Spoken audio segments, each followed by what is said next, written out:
Hi, and welcome back to Inspired Alchemy with Lizzie. This is episode 67, and it really does feel like it's been so long. It feels like lifetimes have happened in between my episodes because life just gets kind of crazy sometimes, and you have to pivot. There are actually a couple of things I kind of want to ramble about today. I'm recording this on January 1st, and although everybody sees January 1st as the new year, I see the new year more in spring. When the earth is waking up. But to those listening, Happy New Year. Remember, you don't need a day to remind you that you can change. You just need the willpower and the determination to say, I want to change, and then you can change whenever you want. When you have an awareness about something, therein lies your choice. We can choose to stay the same, or we can choose another way. That being said, last Sunday, I decided I had gotten sick of my own shit, for lack of better terms. And that's when I say things happen. Big things happen for me. So, my whole life, if you don't know, I've struggled with body dysmorphia and I've struggled with other things, which are starting to get better as I do polyvagal work and as I do this deep energy work and all of that stuff, right? And I learn to love myself and my body and everything. When I was younger, the body dysmorphia was more, I don't know how to describe it. I wasn't even aware. I wasn't even aware of it until a couple of years ago when I was like, oh, that's not what I'm really seeing. I used to be super thin, but I was always very sick. And so my body, I learned not to trust my body. And I didn't even realize what was happening. We rarely do. And so because I was always sick from a very young age, I didn't see my body the same. I was super, super skinny. And again, it was because I was always sick. Fast forward to me having my daughter 15 years ago, and the way me changing how I ate, removing things from my diet, all of that stuff, my body started to change. I started to gain weight. And no matter where I was, I always saw myself bigger than what I am.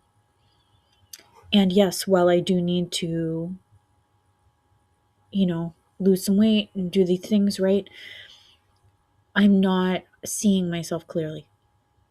And sometimes I do have these moments of clarity. Again, remember, this episode is going to be everywhere because there's a whole bunch of stuff in my head. And if you're ready for this wild ride, let's go. So, that being said, I always felt a resistance, a huge resistance to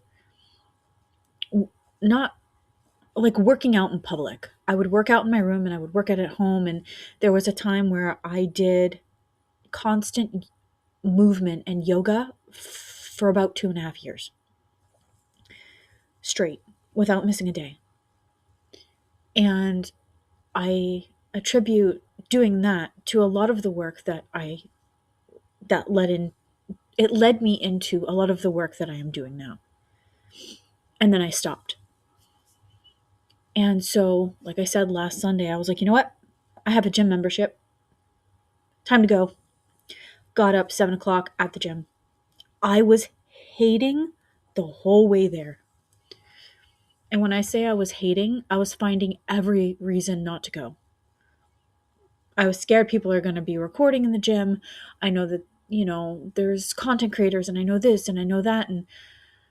And while I don't hate on those people because that is what their job is, you see a lot of these things where people are making fun of other people. And I know it was just me making excuses as to why I shouldn't go. But I did. And I got there. And you know what? as soon as I got on a mat and I started stretching, I felt like this is where I'm supposed to be. And for the next hour, I pushed through my discomfort, not into anxiety zone. A couple of times I almost reached it, but I pushed through my discomfort. I stretched. I worked out for an hour, and then I stretched again, and I left the gym feeling like a new person. And while I know that this happens, it was kind of different because it opened up something within me. And I started to, when I got home, I started to feel very inspired to create a new structure for Inspired Alchemy. Then I had all of these awarenesses come through, and I was like, oh my God. Everybody asks me how I do what I do. And I tried to figure out how to reverse engineer it. But what I didn't realize is I was reverse engineering the entire time. I started at the hardest part. I started at the hardest part. I started with the shadow work and I started with all of these things. But that, and then I made the safety into my body. The safety has to come first. So I developed this entire kind of structure for how Inspired Alchemy and Black Cathedral will move forward. And I'm super, super excited about it. And part of that start actually came to me before I even went to the gym. It's like my body was preparing for it, is the 5-day nervous system reset that we're going to do. And again, I don't know when that's going to come out. It might come out this month, now being January, or it might come out in February when people are kind of feeling like, I don't know if I can keep going with these resolutions that I've got, right? I don't really do New Year's resolutions. So it's it for me, it's more like, what goals do I have? And I kind of spend January and maybe even part of February kind of solidifying that. And then when I feel this shift in energies, I will move into it. Normally it's beginning of March, right? So I'm guessing that's part of what I wanted to talk about today was the resistance that we feel towards things. The things that I've had the deepest resistance to are the things that end up making the most sense to me. For example, when I was in my last session for my polyvagal work, I was told certain things that were blocked, right? My voice was not one of them, which shocked me. It shocked me to my core. And I'm still trying to process because my voice is something I have always felt didn't matter. I didn't feel like I had one. And I was always scared to use it. There was a deep fear rooted there. And then I started my podcast. And I took little steps up to that. Like I would do little videos and I would do this, but the podcast has been a way for me to really, I guess, get my voice out there. No matter how many people are listening, I'm still getting to use my voice. No matter how crazy I sound, no matter how messy it is, I'm still putting it out there. And so I'm wondering if that's part of the reason why I don't really hold that energy in my throat anymore and it's kind of open. But that resistance that I've always had to using my voice was something that was ended up being important. And this is the same thing with the resistance to me going to the gym and doing all these things. Now I have a new inspired way of moving forward. I'm almost done with my polyvagal course, and then I have other courses and certifications that I want to get that are really going to dive into the body, and it's really going to align mind, body, and soul. So again, I'm super excited about it, but the resistance that we feel is so deeply connected to our purpose. The things that we are trying to hide are more than likely the things that the world needs. That's the magic that the world needs from us. And yeah, I'm just sitting in that right now. All of these new awarenesses that have come through even since Sunday have been insane. So check one, we talked about resistance. And then we talked about the body things and all of that. I'm going through my checklist in my head of the topics that I quickly wanted to go over. Because right now, my brain is insane. And while I am inspired to take all of these actions, my body is still in a very like rest mode where even though I'm working out, I am learning new ways about my body that it's like, okay, don't push too hard. Hey, it's time to rest. Hey, fuel your body. Hey, hydrate. It's still in like this deep cocooning type stage, even with all of these other things. And I'm not exactly sure how to explain it other than that.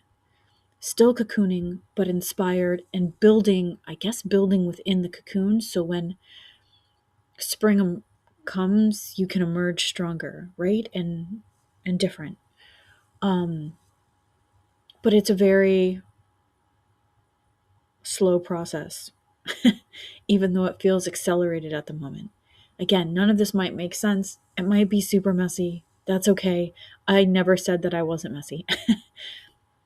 The other thing that I wanted to talk about is, and it's connected, but it's not. It's this passion that I feel coming up inside of me, and I'm seeing it in other people. I'm seeing it in my daughter. I'm seeing it in my business partners. I'm seeing it just all over the place, of all of these things that we used to be passionate about that we had shoved down, and now they're coming to the surface. Things that are happening within society, things that are happening within media, things that are being suppressed, things that are happening on our earth, to our earth, all of these different things. I'm seeing so many people just mad and angry about it, right? And that kind of leads me to something that I came up with this morning, between yesterday morning and this morning. I will give you a fair warning, by the way. I cannot promise you will not hear my cats in the background. They have been very weird this morning, looking at things that aren't there and kind of just running around. That being said, in my little disclaimer, it's something very short that I wrote, but I'm going to lead into it and explain why. Anger and frustration without focus brings destruction. Anger and frustration with focus brings creation. And what I mean by that is all of these things that we feel passionate about. Yes, we can sit behind a keyboard and we can be angry and we can make all of these comments and we can do all of these things. But if we continue to do the same thing with the awarenesses that we have, no change is going to be made. If you're upset about the stuff that's happening on our planet in terms of garbage, all of these different things being piled up, go out and do something about it. Go do a beach cleanup. Go do a park cleanup. Go volunteer with animals. Go find something to do. Because if not, then you're wasting your energy. Honestly. If you're not doing something and you're angry about it, you need to expend that energy somehow in a creative way so that it doesn't come out as destruction. If you want to be the change in the world, the change you want to see in the world, you have to be that, right? I know there's a cool little quote, but at this time, it's evading my brain, right? You want to see change, be change. You want to see kindness, be kind. Period. If you're upset with humanitarian things, go out and volunteer. I feel very strongly about children and their safety.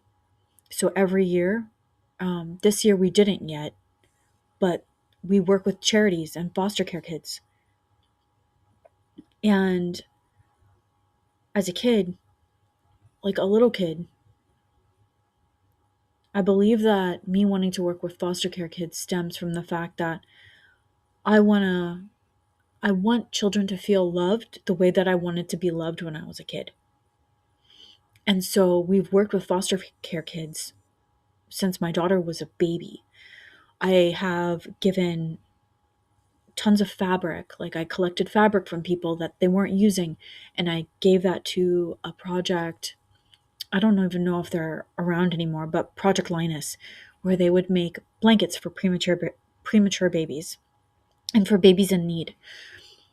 And then we've worked with the foster care kids where we have collected clothing for them, like new clothing, and given it.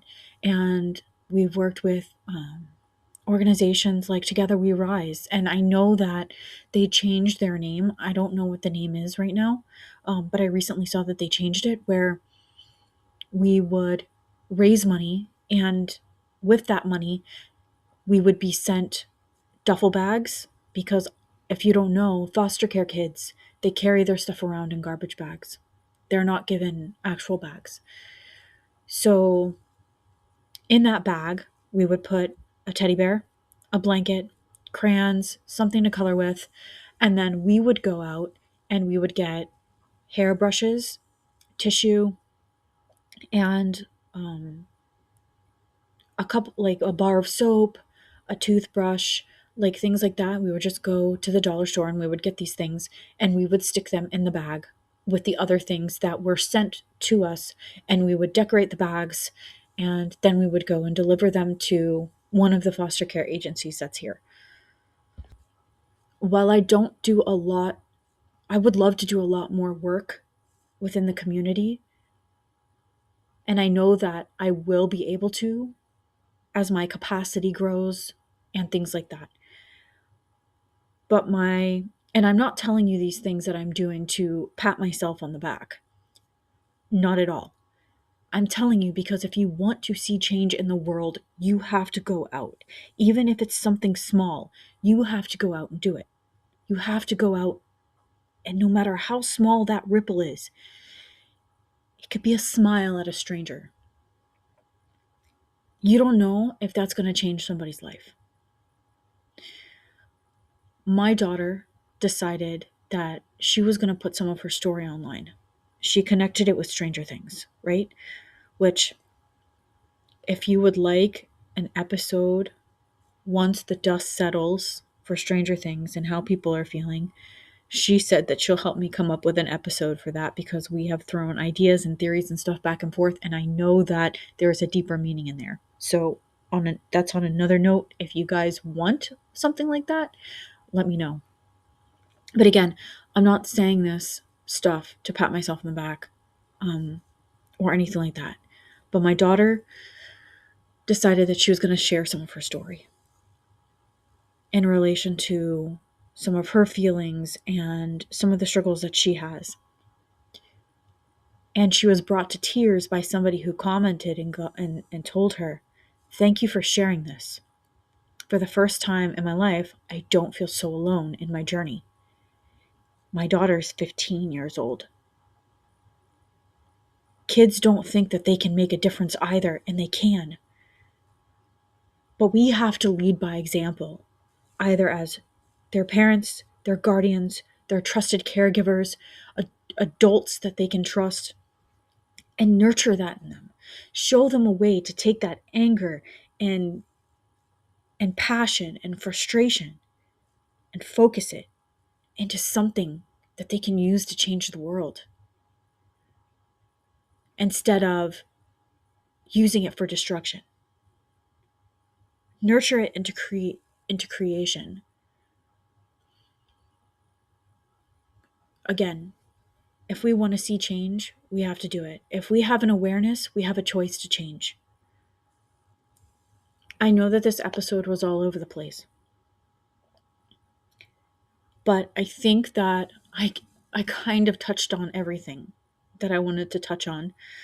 And if I didn't, and it flew out of my brain, then it is what it is. But there's a lot of things that have just been floating around in my brain and in my body and in my awareness lately.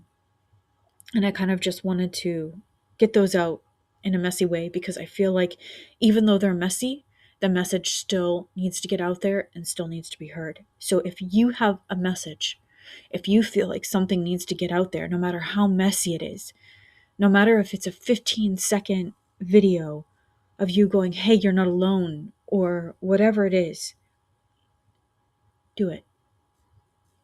Because it could change your life or somebody else's. You are worthy and deserving of love, and of a life that you love, and a life full of fulfillment and passion and healing. Oh, I'm just in my feels today. I'm feeling everything so deeply. So it's been a little bit challenging for me to actually kind of rein it in and not just vomit everything that I am thinking into one episode. If there is a topic that you would like me to go deeper on that I touched on in this episode, let me know. Again, thank you for being here in the mess. It has been a crazy almost year that I've been doing this. Thank you for being here in the pivots. Thank you for the inspiration. Thank you for the support. It really has been inspiring and it has been beautiful. And I appreciate each and every one of you. As always, I want you to know you're not broken. In a society that likes to tell us that we are broken and disconnected and divided, we aren't broken. We aren't disconnected and we are not divided. Things are not as bad as they seem, even though it seems that way. Thank you for spending your time with me. I know time is a precious resource that we cannot get back. So for each and every one of you that's here, no matter if you're just finding me or you've been along for the journey, thank you.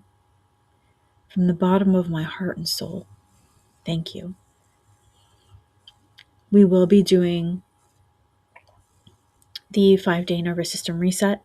I will put out information on that. If you're looking for a community, we have the Inspired Alchemy Collective. More stuff will be coming on Black Cathedral.